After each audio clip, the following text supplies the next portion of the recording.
Li Mei pressed her face against the small airplane window, watching the endless American landscape roll beneath her like a patchwork quilt. Mountains gave way to plains, and plains stretched into horizons she had never imagined could exist. Her reflection stared back at her from the glass. 21 years old, with dark circles under her eyes and hands that trembled despite her efforts to keep them still. 3 weeks ago, she had been working in her uncle's textile factory in Guangzhou, saving every yuan to help pay off her family's mounting debts. Her father had fallen ill 2 years prior, and the medical bills had consumed everything they owned. When her uncle presented the opportunity to work in America, promising she could send money home and eventually bring her family over, it seemed like an answer to their prayers. She had not understood then that she would never see her uncle again after signing those papers. The plane touched down in Denver with a jarring thud that made her stomach lurch. Li Mei clutched the small canvas bag that contained everything she owned, a few changes of clothes, a photograph of her parents, and a jade bracelet her grandmother had given her before she died. The bracelet was the only thing of value she had left, and she had hidden it carefully in the lining of her jacket. The immigration process was a blur of questions she barely understood and documents she could not read. The man who met her at the exit gate was not the friendly representative her uncle had described. He was thin and sharp-faced, with cold eyes that looked her up and down like she was livestock at market. "You Li Mei?" he asked in broken Mandarin. She nodded, suddenly afraid to speak. "Come, no talking." He led her to a van parked outside the terminal. 2 other girls sat in the back seat, both Asian, both looking as frightened and confused as Li Mei felt. Nobody spoke during the long drive through the city and out into the countryside. The buildings grew smaller and farther apart, and eventually there were no buildings at all, just endless fields and distant mountains painted purple by the setting sun. They stopped at a rundown motel somewhere she could not name. The thin man, who she learned was called Chen, separated them into different rooms. Li Mei found herself alone for the first time since leaving China, sitting on a bed that smelled of cigarettes and industrial disinfectant. Chen knocked on her door an hour later. "Tomorrow you go to work?" "Rich American man needs wife. You be good wife, send money to family. You cause trouble, family in China have big problems. Understand?"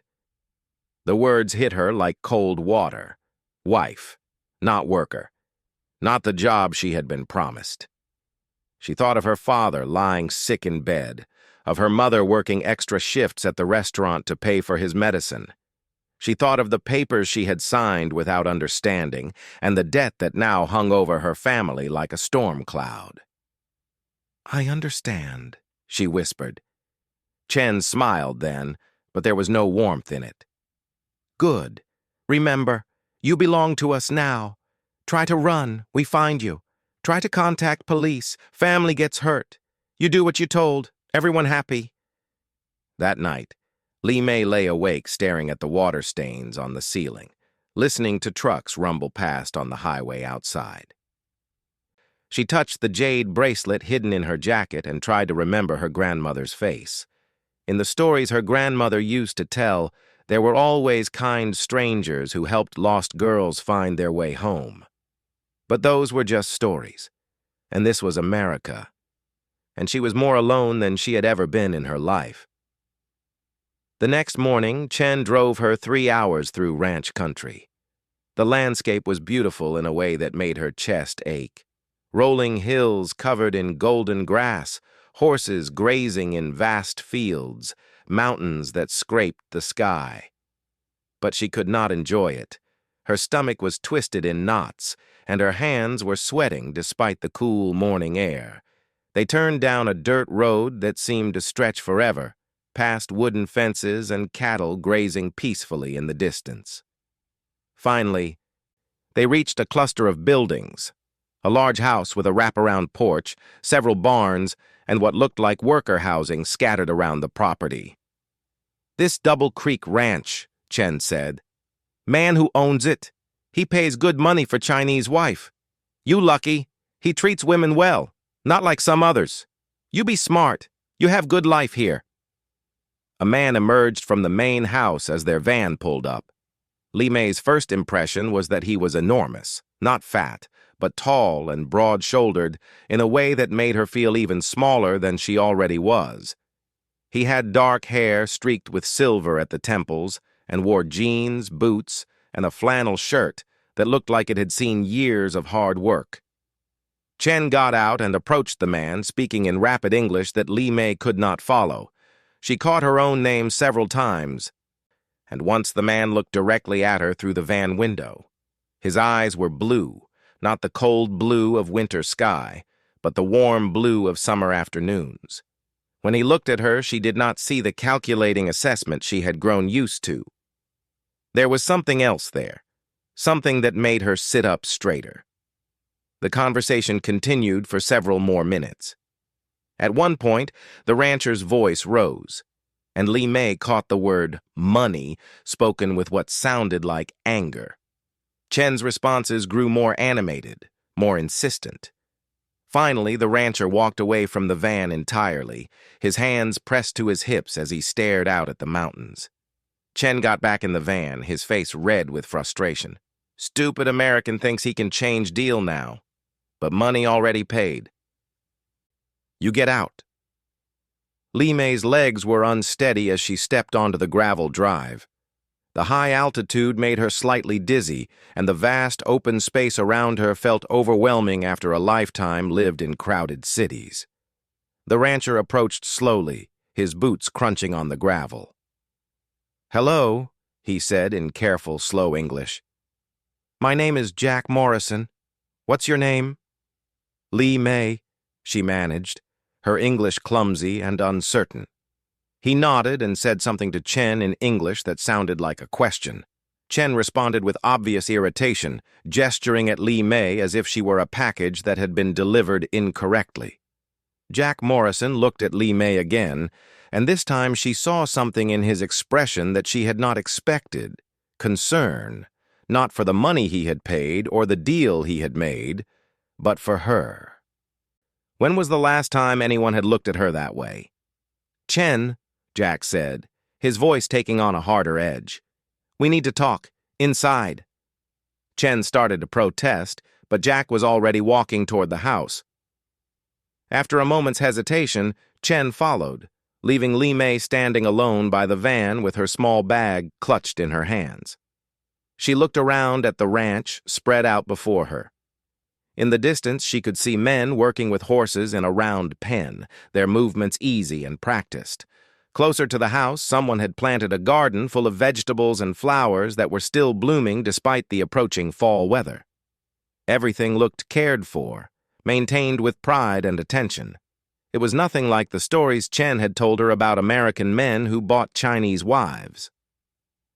Those stories had been full of isolation and cruelty, of women treated like servants or worse. This place looked like a home where people lived and worked and maybe even found happiness. Voices rose from inside the house.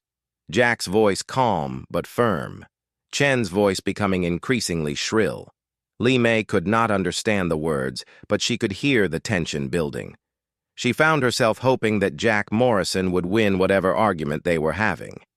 20 minutes later, Chen emerged from the house alone, his face dark with anger. He stalked to the van without looking at Li Mei, then leaned out the window as he started the engine. "You remember what I tell you?" he said in Mandarin. "You belong to us.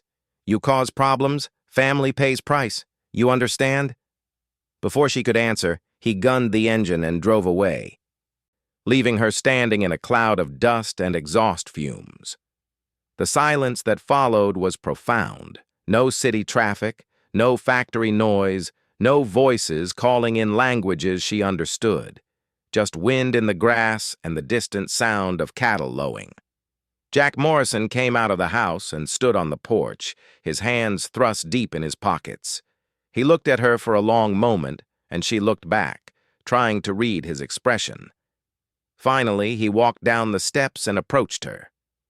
"Li Mei," he said, pronouncing her name carefully. "I think there's been some misunderstanding about why you're here." She nodded, though she was not sure what he meant. "Do you want to come inside? We should talk."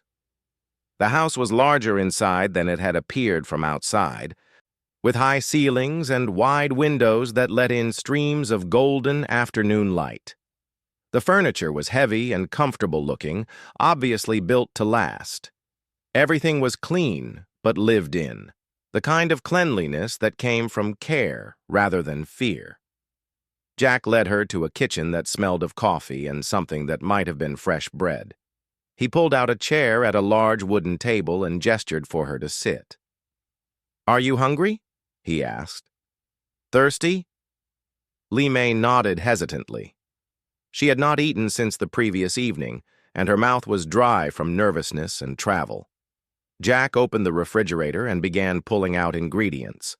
Within minutes, he had assembled a sandwich that looked more substantial than any meal she had eaten in weeks. Thick slices of roast beef, fresh lettuce and tomatoes, cheese that looked like it had been cut from a real block rather than processed and packaged. He set the sandwich in front of her, along with a glass of cold milk, and took a seat across the table. "Go ahead," he said. "Eat." Li Mei bit into the sandwich and had to close her eyes. The bread was soft and fresh, the meat tender and flavorful. After months of surviving on rice and whatever vegetables she could afford, it tasted like luxury. Jack watched her eat, his expression thoughtful.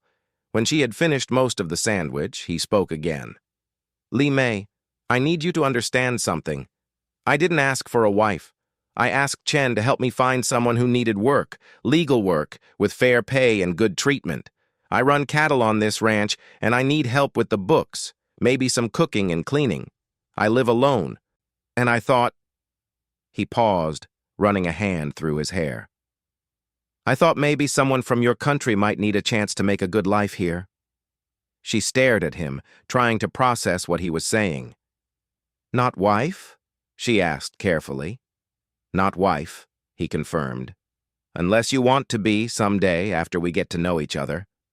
But that would be your choice, nobody else's." The relief that washed over her was so strong it made her dizzy. For 3 weeks she had been bracing herself for a life she could not imagine wanting.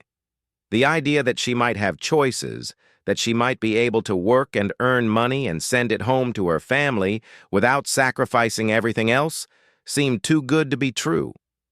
"Chen say I belong to him," she said slowly, testing her English. "Say if I make trouble. Family in China hurt." Jack's expression darkened. "Chen doesn't own you. Nobody owns you.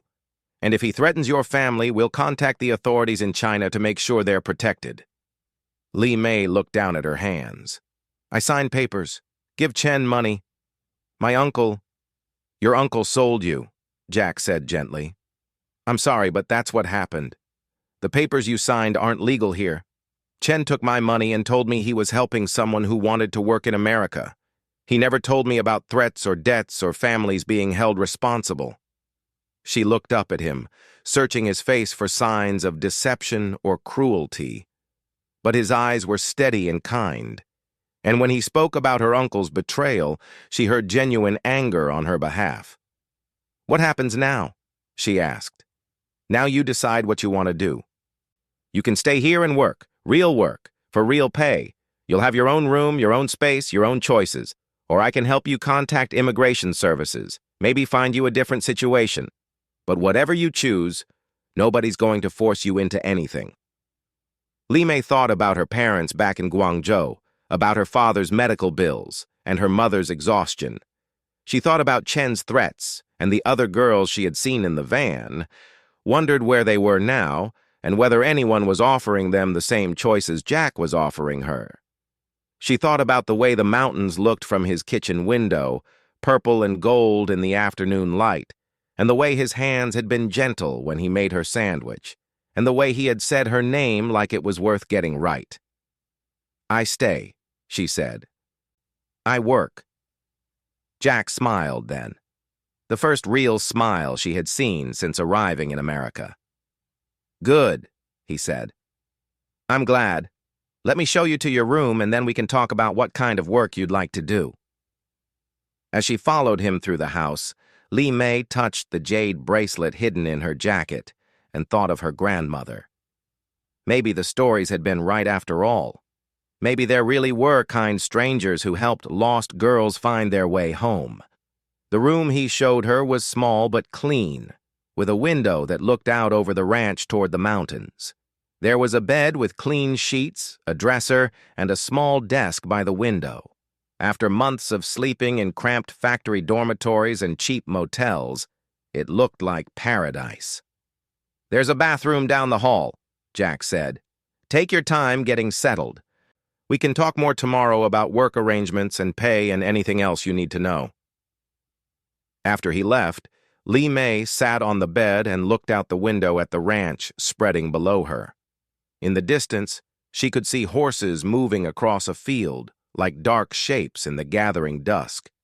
The air coming through the window was clean and cold, and full of scents she could not name. For the first time in months, she felt something that might have been hope. She unpacked her few belongings, placing the photograph of her parents on the dresser where she could see it from the bed. Then she carefully took out her grandmother's jade bracelet and held it up to the lamplight. The green stone seemed to glow with its own inner fire. "Thank you, grandmother," she whispered in Mandarin. "I think maybe you're still watching out for me." Outside her window, the ranch settled into evening quiet. Somewhere in the distance, she could hear Jack moving around the house, the comfortable sounds of someone preparing for another day. For the first time since leaving China, Li Mei felt like she might be exactly where she was supposed to be. Li Mei woke to the sound of roosters crowing and the distant lowing of cattle. Sunlight streamed through her bedroom window, painting golden squares on the wooden floor. For a moment, she forgot where she was, and panic fluttered in her chest. Then she remembered the ranch, Jack Morrison, the promise of real work and real choices. She dressed quickly in one of her 3 outfits and made her way to the kitchen, following the smell of coffee and bacon. Jack was already there, standing at the stove with his back to her. He wore jeans and a blue work shirt, his dark hair still damp from a morning shower. "Good morning," he said without turning around. "I hope you slept well." "Yes, thank you," she replied carefully. Her English felt clumsy in her mouth, but he didn't seem to mind waiting for her to find the right words. He turned and smiled at her. "Hungry? I made extra of everything." The breakfast he set before her was larger than any meal she was used to. Scrambled eggs, bacon, toast with real butter, and fresh fruit that looked like it had come from his own trees. She ate slowly, savoring every bite while he sat across from her with his own plate and a cup of black coffee. "I've been thinking about what kind of work might suit you," he said. "I keep the ranch books myself, but I'm not very organized about it. If you're good with numbers and paperwork, that would be a huge help. I also do my own cooking and cleaning, but I'm not very good at either one." Li Mei nodded. She had helped her uncle with bookkeeping at the factory and had always been good with mathematics. "I can do numbers," she said, "and cooking, cleaning. In China, I help my mother with everything." "What about the language barrier? Will that make the bookkeeping difficult?" She considered this. "Numbers same in every language, and I learn English fast. I study before coming to America." It was true. In the months before leaving China, she had spent every free moment with English textbooks and language apps, knowing she would need the skills to survive in a foreign country. She had just never imagined she would be using them in circumstances like these. Jack finished his coffee and stood up. "Would you like to see the ranch? Get a feel for how everything works?" Li Mei followed him outside, where the morning air was crisp and thin. The altitude still made her slightly breathless, but the view was spectacular. Rolling hills dotted with cattle, horses grazing in nearby pastures, and the mountains rising like a wall against the blue sky. They walked toward the largest of the barns, where several men were already working. Jack introduced her to each one. Miguel, the foreman who had worked on the ranch for 15 years. Tom and Bobby, two cowboys who looked like they had stepped out of a movie. And Carlos, a young man about her own age who spoke both English and Spanish and smiled shyly when Jack explained that Lee May was going to help with the ranch business. "Lee May's going to help me get organized," Jack told them. "Maybe figure out why we never seem to have enough money despite selling plenty of cattle." Miguel laughed. "Because you give away half your profits to anyone with a hard luck story, boss." Jack shrugged, looking slightly embarrassed. "Maybe, but Lee May's going to help me run things more like a real business." They spent the morning touring the property. Jack explained how the ranch operated, the seasonal cycle of breeding, calving, and selling cattle, the rotation of pastures to prevent overgrazing, the constant maintenance required to keep fences, buildings, and equipment in working order. Lee May listened carefully, asking questions when she didn't understand something. She was surprised by how much Jack seemed to know about every aspect of the operation. He could tell her the exact number of cattle in each pasture, which bulls were most successful at breeding, and which fields would need reseeding in the spring. This was not the lazy American businessman Chen had described, living off the labor of others. "You do all this work yourself?" she asked, as they watched Tom and Bobby moving cattle from one pasture to another. "With help from the crew," he said. "But yes, I'm involved in everything. My father started this ranch and his father before him. It's been in my family for 3 generations. What happened to your father?" "He died 5 years ago. Heart attack. My mother passed when I was 12. So it's just been me since then." Lee May heard something in his voice, not self-pity, but a kind of acceptance that spoke of loneliness she recognized. "No wife? No children?" Jack was quiet for a long moment. "I was married once. Her name was Sarah. She died in a car accident 4 years ago." The simple words carried a weight of grief that made Lee May's chest tighten. She thought of her own losses, her grandmother, the future she had planned in China, the innocence she had lost when she realized her uncle had betrayed her. "I am sorry," she said softly. "Thank you." He looked out at the mountains, his hands thrust deep in his pockets. "Sarah always said this place was too isolated, too quiet. She wanted to move to Denver, maybe start a family there. I kept saying we'd do it next year after the ranch was more profitable. I always thought we had more time."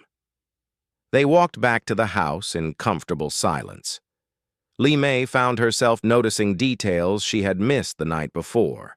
The way Jack's boots were worn but well-maintained, the careful way he latched every gate behind them, the respect his workers showed him without any appearance of fear. After lunch, Jack showed her to a small office off the main house where he kept his business records. The room was chaos. Papers stacked on every surface, receipts stuffed into envelopes, ledger books that looked like they hadn't been updated in months. "This is why I need help," he said ruefully. "I can run cattle, fix fences, and deliver calves, but I can't seem to keep track of where the money goes." Lee May rolled up her sleeves. She had spent years helping her uncle organize his factory records, and this was not much different.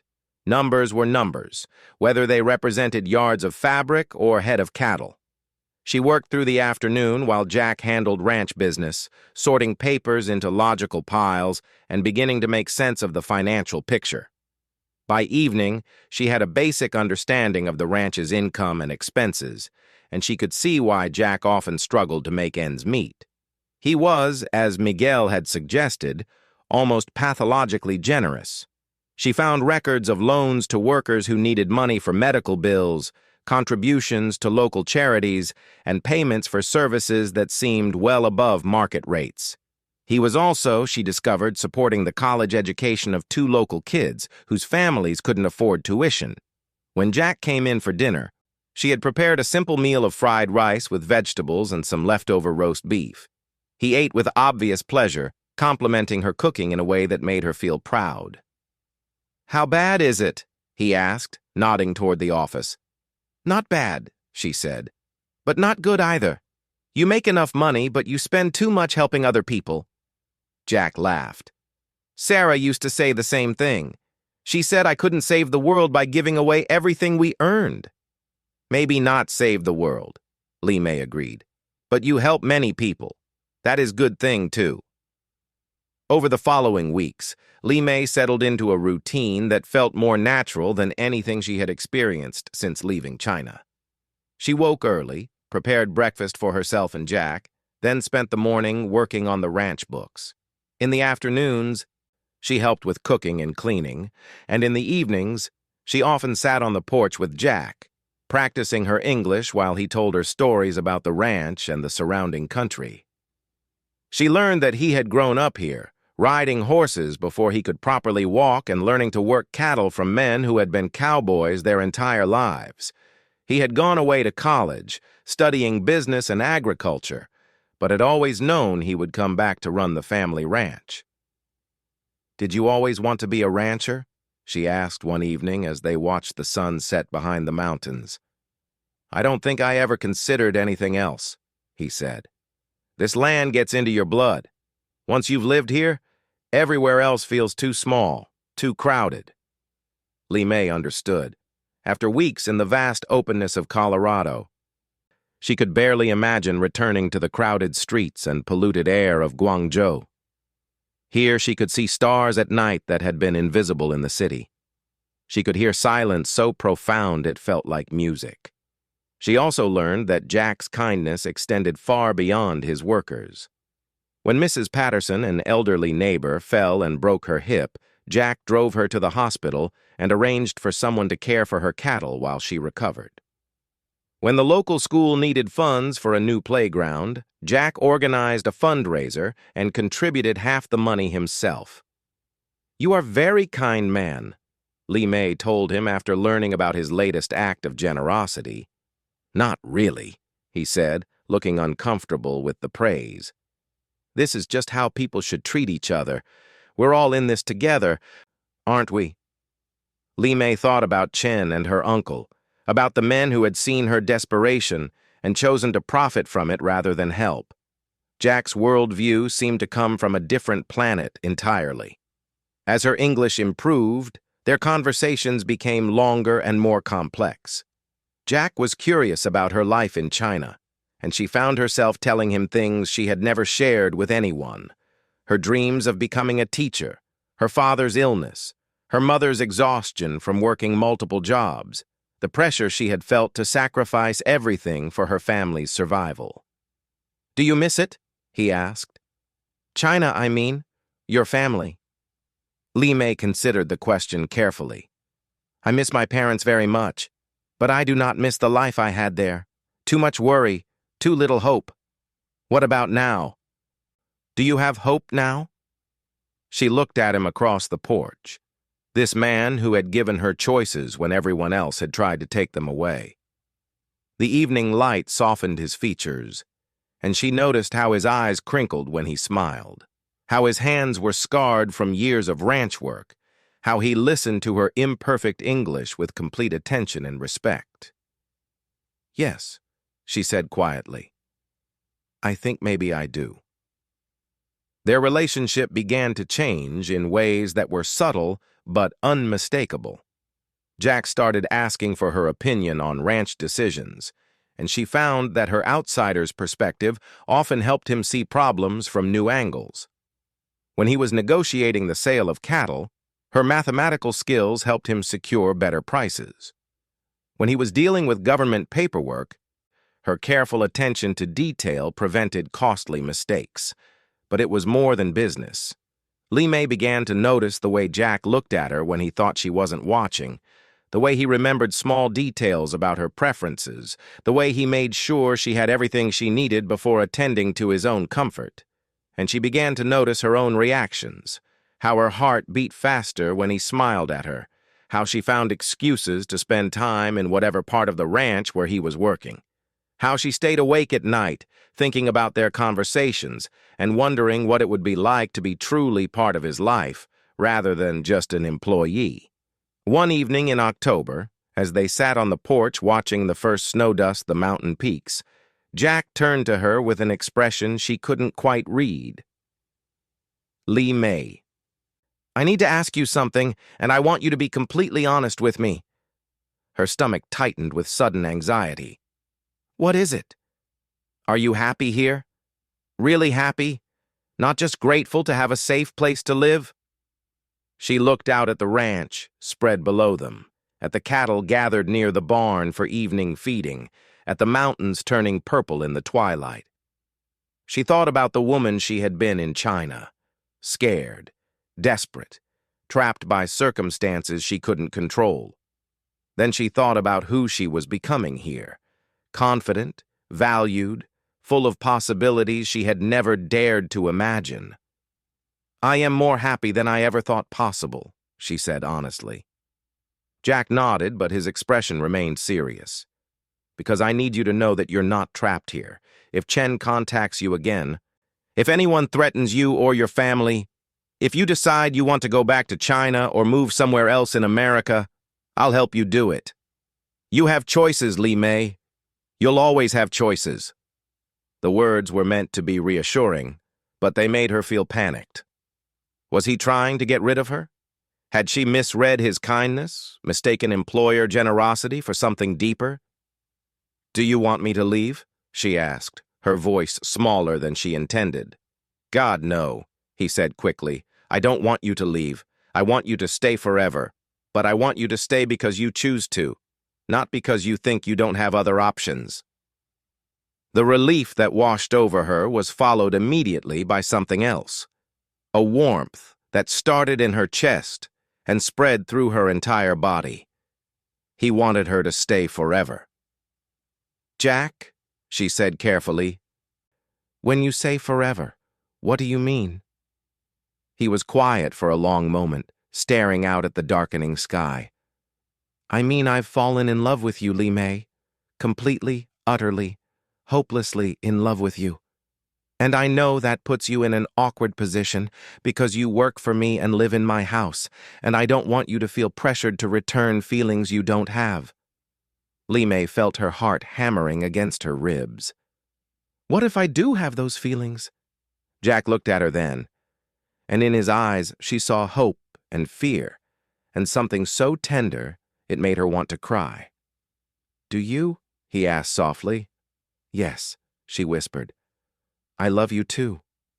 The kiss that followed was gentle and tentative, full of questions and promises and possibilities neither of them had dared to voice before. When they finally broke apart, Jack rested his forehead against hers. I want to do this right, he said. I want to court you properly, the way you deserve. I want you to be sure, completely sure that you're choosing me and not just choosing safety. Lee May smiled at his old-fashioned language, at his determination to protect her even from himself.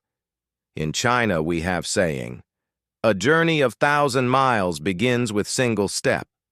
I already take many steps to get here. I ready to take more. Jack laughed and pulled her closer. Then let's take them together.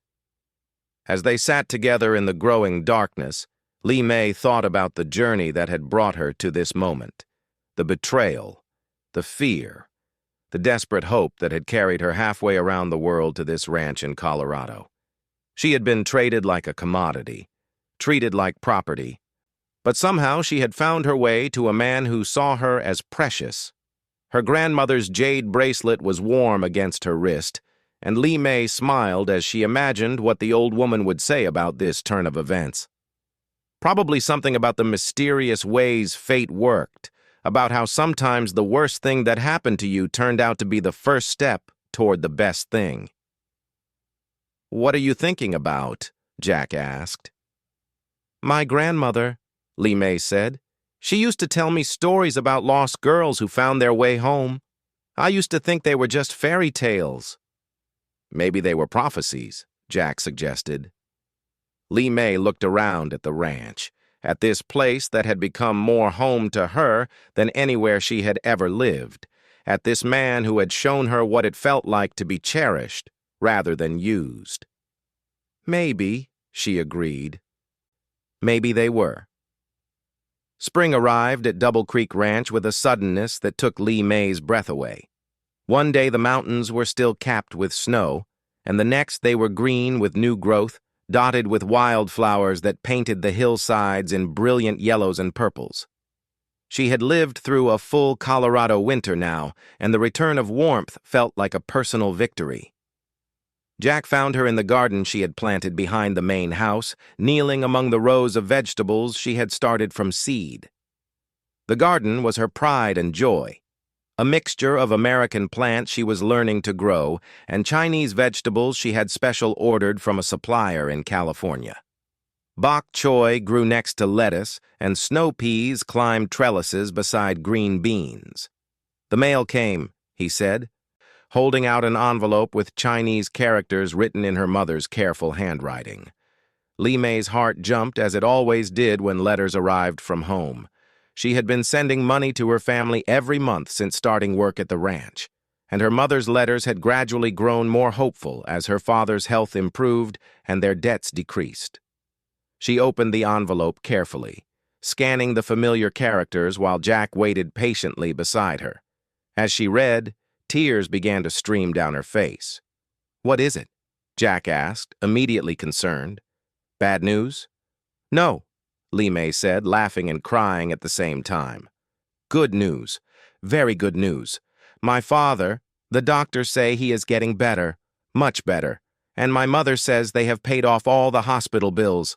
Jack smiled and pulled her into his arms, not caring that her hands were dirty from gardening. "That's wonderful, sweetheart. You've done that for them. You've saved your family." Lee May pressed her face against his chest, breathing in the familiar scent of his cologne mixed with fresh air and honest work. Over the past 6 months, since they had admitted their feelings for each other, their relationship had deepened in ways she had never thought possible. Jack courted her with old-fashioned gallantry, bringing her wildflowers, taking her to dinner in town, introducing her to his neighbors and friends with obvious pride.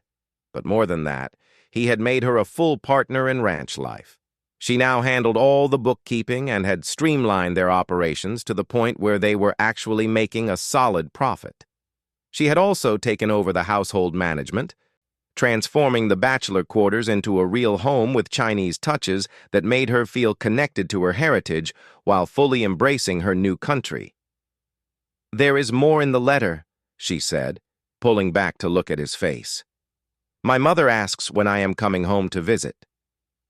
They had talked about this possibility before.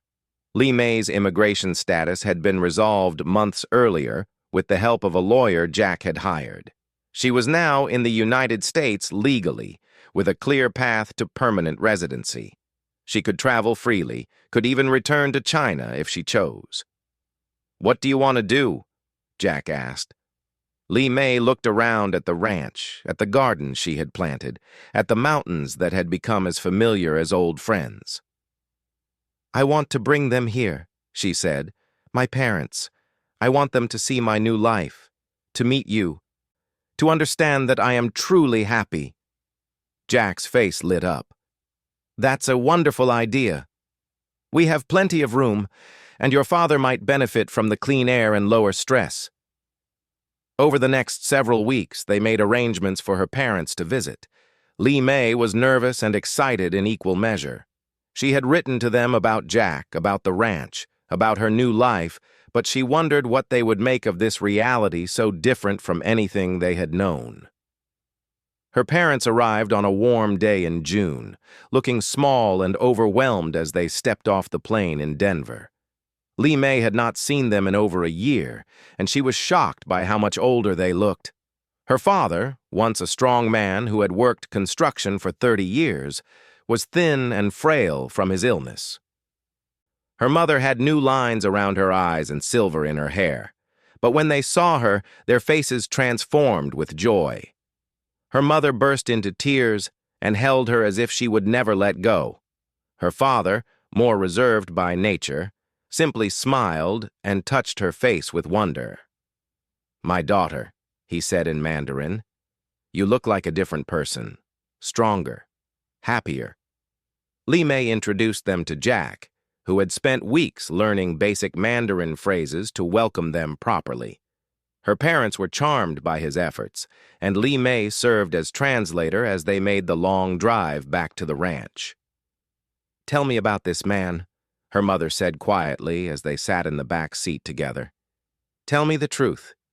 Is he good to you?" Li Mei looked at Jack's profile as he drove, pointing out landmarks and trying to communicate with her father in broken Chinese mixed with gestures. "He is the kindest man I have ever known, Mama. He saved my life." Her mother studied Jack for a long moment, then nodded. "I can see it in the way he looks at you, like you are precious to him." The ranch amazed her parents. Her father, who had spent his life in crowded cities, stood for long minutes just staring at the vast expanse of open land. Her mother marveled at the garden, admiring the vegetables Li Mei had grown and asking detailed questions about the growing season and soil conditions. Over the following days, Li Mei watched her parents relax and bloom in ways she had not seen in years. Her father spent hours with Miguel, learning about cattle ranching and sharing stories about construction work in China. Despite the language barrier, the two men found ways to communicate about the satisfaction of working with their hands and building something lasting. Her mother bonded with Jack over cooking, teaching him to prepare traditional Chinese dishes while learning his recipes for ranch cooking. Li Mei often found them in the kitchen together, gesturing and laughing as they navigated their language differences through food. "Your Jack is a good man," her mother told her one evening as they walked through the garden together. "But more than that, he sees you clearly. He knows your worth." "How can you tell?" Li Mei asked. "The way he listens when you speak. The way he asks your opinion about ranch business. The way he introduces you to everyone as his partner, not just his girlfriend. This man does not see you as decoration or convenience. He sees you as equal." On their 5th day at the ranch, Jack asked Li Mei to take a walk with him up to a hill that overlooked the entire property. It was one of her favorite spots, a place where she often went to think and plan for the future. As they reached the top, Jack seemed nervous in a way she had rarely seen him. He kept running his hand through his hair and starting to speak, then stopping. "Jack, what is wrong?" she asked. He took her hands in his and looked directly into her eyes. "Li Mei, I know we've talked about the future, about building a life together, but I wanted to make it official before your parents go back to China." He dropped to one knee and pulled out a small velvet box. Li Mei's heart stopped completely. "Li Mei Chen, you came into my life when I thought I would spend it alone. You've made me happier than I ever thought possible, and you've made this ranch into a real home. Will you marry me?" The ring was perfect, a simple solitaire diamond flanked by small jade stones that honored her heritage. Li Mei stared at it through tears, overwhelmed by the magnitude of what he was offering her. "Yes," she whispered, then louder. "Yes, of course, yes." Jack slipped the ring onto her finger with hands that shook slightly, then stood and swept her into his arms, spinning her around while she laughed and cried simultaneously. When they returned to the house, her parents took one look at their faces and immediately understood what had happened. Her father embraced Jack with tears in his eyes, and her mother held Li Mei close, whispering blessings and thanks to whatever forces had brought her daughter to this moment. They decided to have the wedding while her parents were still visiting, a small ceremony at the ranch with Jack's friends and workers as witnesses. Li Mei wore a simple white dress with her grandmother's jade bracelet, and Jack wore his best suit with a tie that matched the blue of his eyes. The ceremony took place in the garden Li Mei had planted, with the mountains providing a backdrop that took everyone's breath away. The local pastor, who had known Jack since childhood, conducted the service in both English and Mandarin, ensuring Li Mei's parents could follow every word. When Jack said his vows, promising to love and protect her for the rest of his life, Li Mei thought about the journey that had brought her to this moment. She had been traded, sold, treated like property by men who saw only profit in her desperation. But somehow that terrible experience had led her to this man who saw her as a treasure to be cherished. Her own vows were simple but heartfelt. "Jack Morrison," she said, her English clear and confident, "you gave me choices when I had none, hope when I had lost it, and love when I thought I was not worthy of it. I promise to love you with all my heart, to be your partner in building our life together, and to honor the gift of your love every day of my life." After the ceremony, they celebrated with a feast that combined American ranch cooking with traditional Chinese dishes. Miguel made a speech about how Li Mei had transformed Jack from a lonely bachelor into a man who smiled every day. Tom and Bobby presented them with a hand-carved wooden sign for their bedroom door that read, "The Morrison Family," in both English and Chinese characters. Li Mei's father gave a speech in Mandarin that Jack couldn't understand, but that moved everyone to tears anyway. Li Mei translated afterward. Her father had thanked Jack for seeing the precious treasure that his daughter truly was, and had given them his blessing to build a family that honored both their cultures. As the evening wound down, Li Mei found herself on the porch with her mother, watching the sunset paint the mountains in shades of gold and purple. "Are you truly happy, daughter?" her mother asked quietly. Li Mei looked through the window at her new husband, who was showing her father photos from the ranch's history, and at the ranch spread out below them like a promise of all the tomorrows they would share.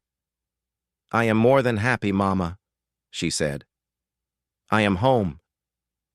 Her parents stayed for 2 more weeks after the wedding, long enough to see Li Mei fully settled into her new role as Jack's wife and partner. Her father's health continued to improve in the clean mountain air, and her mother learned to make Jack's favorite biscuits while teaching Li Mei advanced techniques for preserving vegetables. When it came time for them to return to China, the goodbyes were tearful but not heartbroken.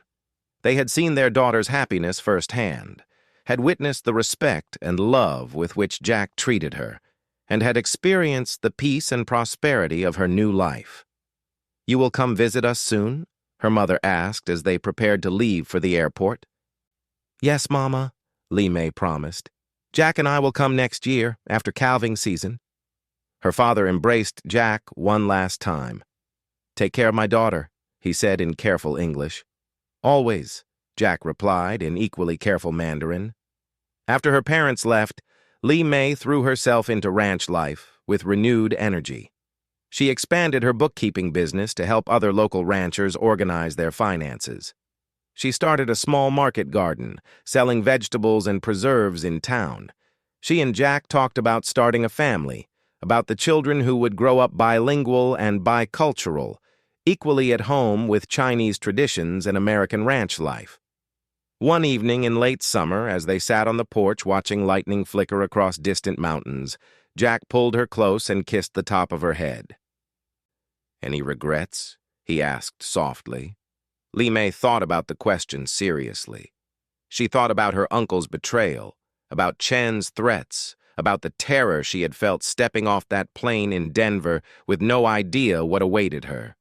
She thought about all the paths her life might have taken, all the possibilities that had been closed off when she was traded like a commodity. Then she looked around at the ranch that was now truly hers, at the garden she had planted, at the mountains that had watched over her transformation from victim to survivor to beloved wife. She thought about the children she and Jack would raise together, the life they would build, the love that had grown from the worst circumstances into something beautiful and strong. "No regrets," she said firmly. "Every step of the journey led me to you, to this life, to this happiness. I would not change anything." Jack smiled and pulled her closer. "I love you, Mrs. Morrison."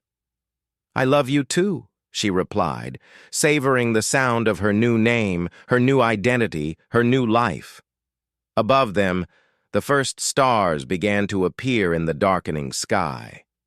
Li Mei touched her grandmother's jade bracelet and whispered a prayer of gratitude in Mandarin.